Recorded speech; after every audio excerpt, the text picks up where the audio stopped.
Тема сегодняшнего урока – классификация природных ресурсов. По сегодняшней теме мы должны достичь двух целей урока. Первая цель – классифицировать природные ресурсы. Вторая цель – анализировать закономерности распространения природных ресурсов с дополнительным охватом местного компонента. На сегодняшнем уроке мы научимся группировать природные ресурсы по ряду признаков и определять по географическим условиям места, где их различные виды встречаются в значительном количестве. Для достижения цели нам необходимо узнать, что такое природные ресурсы, признаки их классификации, зависимость между географическими условиями и местами концентрации природных условий. Природные условия и ресурсы обычно употребляются как равнозначные, но они имеют свои различия. Природные условия – это компоненты природы, которые влияют на возможности развития, хозяйства и условия жизни человека. Например, высокогорный рельеф, болота, пустыни, суровые и продолжительные зимы усложняют работу транспорта и ведение сельского хозяйства. Но без крутых склонов гор альпинисты не представляют свой отдых, а болота используются как охотничьи угодья. В отличие от природных условий, к природным ресурсам относятся те компоненты природы, которые используются в хозяйственной деятельности непосредственно. Таким образом, природные ресурсы – это компоненты природной среды, которые используются, либо могут быть использованы при данном уровне развития производительных сил для удовлетворения разнообразных потребностей общества и общественного производства. По классификации природных ресурсов, природные ресурсы могут быть использованы в качестве: первое – средств труда. Это земля, водные пути, вода для орошения, то есть все то, что человек использует для того, чтобы из одних вещей сделать другие. Второе – источников энергии. Это запасы горючих полезных ископаемых, гидроэнергия, геотермальная энергия, атомное топливо и так далее. Все то, из чего получают электрическую или тепловую энергию. Третье – сырья и материалов. Это минералы, древесина, вода, используемая для технических нужд. Все то, что человек изменяет и получает другие продукты. Четвертое – предметов потребления. Это питьевая вода, лечебные грязи и минеральные воды, дикорастущие растения, грибы, животные, водные биоресурсы и так далее. То есть все то, что человек использует для своих личных нужд. И пятое – места отдыха и лечения. С учетом природного происхождения ресурсов, а также их огромного экономического значения, разработаны следующие классификации природных ресурсов. Природные ресурсы классифицируются по принадлежности их к той или иной природной сфере. Первое – ресурсы литосферы. Это полезные ископаемые, земельные и почвенные ресурсы. Второе – ресурсы гидросферы. Это ледники, воды суши и Мирового океана, энергия рек, приливов и отливов. Третье – ресурсы атмосферы. Это климатические и рекреационные, энергия ветра. Четвертое – ресурсы биосферы. Это биологические ресурсы, животный мир, растительный мир, человек. Экологическая классификация природных ресурсов основана на признаках исчерпаемости и возобновимости их запасов. По данному признаку выделяют следующие виды ресурсов: неисчерпаемые и исчерпаемые.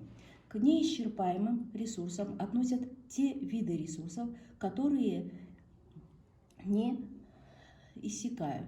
Солнечная энергия, тепловая энергия, энергия ветра, световая энергия, энергия Мирового океана, энергия движущейся воды, энергия фотосинтеза, геотермическая энергия.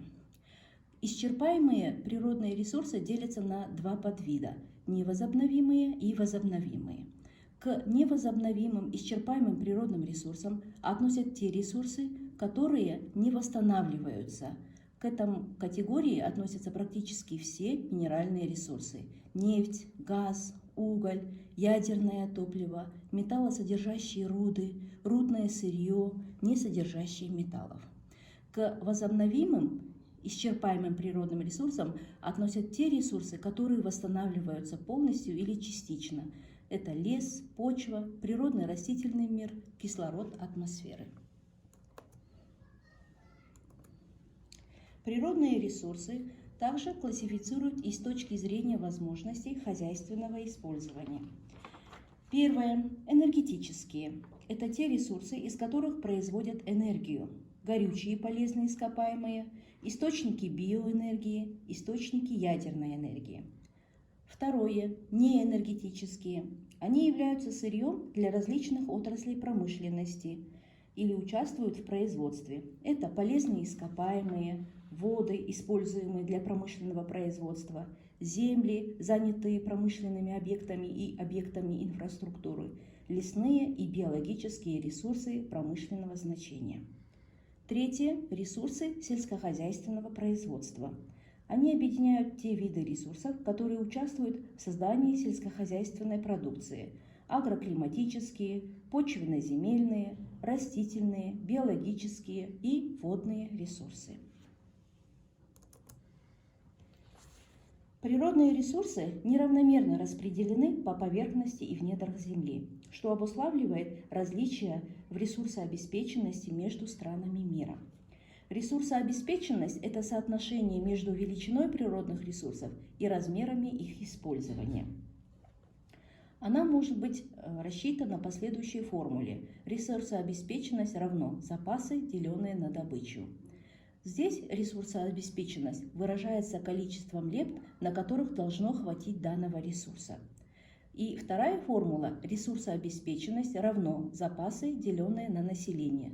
Здесь ресурсообеспеченность выражается его запасами из расчета на душу населения. По данным формулам определяется количество ресурсов, приходящихся на одного жителя планеты или их ежегодного потребления. Таким образом, например, при современном уровне добычи угля 4,5 миллиардов тонн в год разведанных запасов может хватить на сотни лет. Обеспеченность разведанными запасами нефти при современном уровне добычи около 3 миллиардов тонн в год по миру в целом составляет 45 лет. Обеспеченность мировой экономики природным газом при современном уровне его добычи 2,2 триллиона кубических метров в год составляет 71 год. Обеспеченность мирового хозяйства железной рудой при современном уровне ее добычи составляет 250 миллионов лет. Обеспеченность мирового хозяйства бокситами при современном уровне их добычи составляет 250 лет. Обеспеченность мирового хозяйства разведанными запасами медных руд при нынешнем объеме их годовой добычи 8 миллионов тонн составляет примерно 56 лет. И так далее. География природных ресурсов мира. Минеральные ресурсы или полезные ископаемые в земной коре распределены согласно определенным закономерностям. Таким образом, в осадочном чехле, то есть на равнинах, распространены в основном топливные полезные ископаемые, а в районах горообразования и складчатых районах распространены в основном железные руды и руды цветных металлов.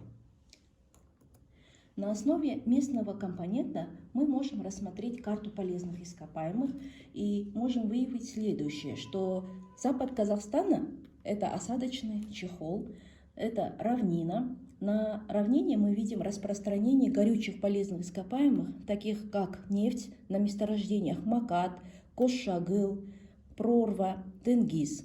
И также мы видим на востоке Казахстана распространены складчатые области, это горы Алтай, Тянь-Шань горы, складчатая область Сарыарка, где распространены такие полезные ископаемые, как полиметаллические руды,